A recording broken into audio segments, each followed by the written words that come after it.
కళ్యాణ్ రామ్ గారు ఇప్పుడు కొత్తగా యాక్ట్ చేస్తున్న మూవీ 'బింబిసార 2'. అయితే కళ్యాణ్ రామ్ గారు ఈ 'బింబిసార 2' మూవీకి ముందు లాస్ట్ యాక్ట్ చేసిన movie 'Arjun son of Vyjayanthi'. అయితే ఈ 'Arjun son of Vyjayanthi' movie ఈ మధ్య రిలీజ్ అయ్యి మంచి హిట్ అయింది.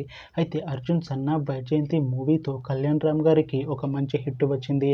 అయితే కళ్యాణ్ రామ్ గారు 'Arjun son of Vyjayanthi' movie release తర్వాత కాస్త టైం గ్యాప్ తీసుకొని ఇప్పుడు మళ్ళీ ఈ 'బింబిసార 2' మూవీలో యాక్ట్ చేస్తున్నారు కళ్యాణ్ రామ్ గారు.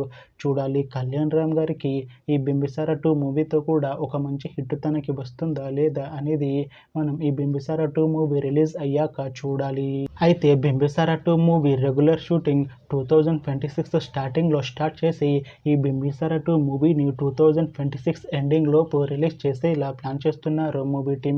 అయితే ఈ 'బింబిసార 2' మూవీ టీం మాత్రం చాలా కాన్ఫిడెంట్గా ఉన్నారు. ఈ 'బింబిసార 2' మూవీ చాలా పెద్ద హిట్ అవుతుంది అని అంటున్నారు మూవీ టీం. చూడాలి 'బింబిసార 2' మూవీ రిలీజ్ అయ్యాక మంచి హిట్ అవుతుందా లేదా అనేది మనం ఈ 'బింబిసార 2' మూవీ రిలీజ్ అయ్యాక చూడాలి. Thanks for watching this video friends. మీకు ఈ వీడియో నచ్చితే ఈ వీడియోని లైక్ చేయండి. ఇంకా ఇలాంటి మూవీ అప్డేట్స్ కోసం ఈ ఛానల్ని సబ్స్క్రైబ్ చేసుకోండి.